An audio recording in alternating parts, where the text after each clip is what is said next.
मैं सीधा इस वक्त कुमार गौरव का रुख कर रही हूं। कुमार गौरव, अभी तो बजट पेश हुआ नहीं और अभी से सरकार को घेरने की तैयारी। हाँ, लेकिन इस बात को तो मान रहे हैं, संजीव भी कह रहे हैं कि लोक लुभावन बजट तो ये होगा नहीं। तो बैलेंसिंग एक्ट कैसे क्रिएट यहां किया जाएगा सरकार की तरफ से?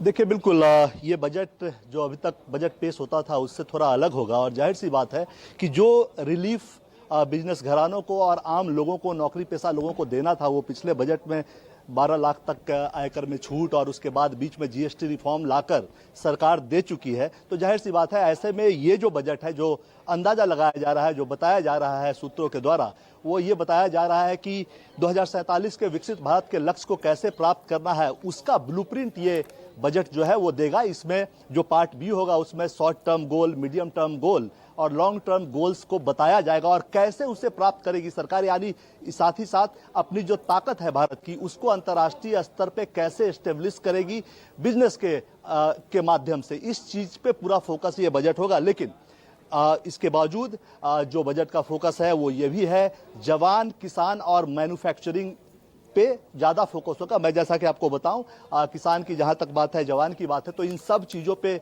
बजट में कुछ ना कुछ फोकस होगा। आपको बताऊं कि जो मनरेगा, जिसका नाम बदलकर जी राम जी किया गया, उसके लिए 1,51,282 करोड़ रुपए का बजट रखा जा सकता है। पिछली बार ये 86,000 करोड़ का था, यानी 72% का इसमें इजाफा होगा। उसके अलावा मैंने किसान की आपसे बात की तो फर्टिलाइजर सब्सिडी में करीब 15% के आसपास बढ़ोतरी हो सकती है। कुल खर्च इस पे 1.80 लाख करोड़ आने की संभावना है। अंतर्राष्ट्रीय मार्केट में अभी काफी उथल पुथल है, इसलिए सस्ता खाद किसानों को मिलता रहे, आराम से मिले, उसके लिए ये व्यवस्था की जा रही है। कृषि ऋण की जो बात है, किसानों को जो ऋण दिया जाता है उसको एक क्रेडिट जो टारगेट है उसको भी 15 से 20% तक बढ़ाया जा सकता है। 36 लाख करोड़ से ज्यादा का लक्ष्य इसके लिए रखा है कि इतने पैसे किसानों को दिए जाए ताकि वो अपनी खेती किसानी ठीक ढंग से कर सके।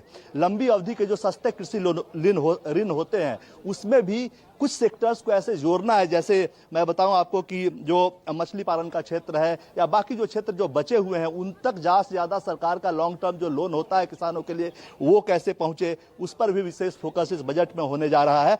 इसके अलावा रक्षा क्षेत्र में मैं आपको बताऊं कि रक्षा क्षेत्र का जो बजट है उसमें 20 से 25% बढ़ोतरी की संभावना है, क्योंकि आपने ऑपरेशन सिंदूर देखा और भारतीय सेना का पराक्रम और खासकर जो इंडियन मेड हथियार थे उसकी जो दक्षता थी उसको देखा गया और जाहिर तौर पे उसके बाद सरकार का यह फैसला है कि डिफेंस रिसर्च में भी 35 से 40 हजार करोड़ रुपए और डाले जाएं। 20 से 25% इस सेक्टर में बजट में सेना के लिए ज्यादा आवंटन किया जाए और कॉम्पिटिटिव बनाया जाए। हथियार प्रोडक्शन का जो मार्केट होता है उसके लिए प्राइवेट सेक्टर्स को के लिए भी इसको खोला जाए, वो भी कॉम्पिटिटिव इसको बनाया जाए। रेल बजट भी 10% तक बढ़ने की संभावना है, 2.85 लाख करोड़ तक ये पहुंच सकता है। स्टेशन रीडेवलपमेंट, फ्रेट टर्मिनल को प्राइवेट प्लेयर्स के साथ मिलकर पीपीपी मॉडल पे तैयार करने की भी तैयारी है। जैसा कि संजीव जी ने बताया कि ट्रेनों की संख्या बढ़ाने की बात है, जरूर 12 नई स्लीपर वंदे भारत ट्रेन का ऐलान संभव है इस बजट में। इसके अलावा 5,000 किलोमीटर नए ट्रैक बनाए जाने का भी ऐलान की संभावना है।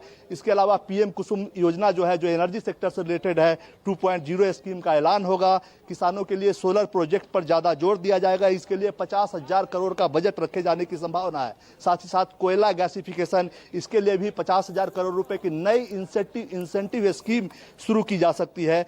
सूर्य घर जो योजना है उसमें सब्सिडी बढ़ाई जाएगी, यानी 2 किलोवाट तक अगर सोलर सिस्टम पर सब्सिडी 40,000 प्रति किलोवाट की जा सकती है। तो कुल मिलाकर वहीं आप इंफ्रास्ट्रक्चर निवेश की बात कर ले तो सरकारी खर्च 15 से 20% बढ़ाए जाने की संभावना है। मैन्युफैक्चरिंग सेक्टर में भी अगर आप आते हैं, नई फैक्ट्रीज लगाते हैं, तो टैक्स में भारी राहत की गुंजाइश इस बजट में दिख रही है। ऐसा संभव है कि ये दिया जा सकता है आम लोगों को, यानी दिया है कि टैक्स में भारी गुंजाइश की राहत।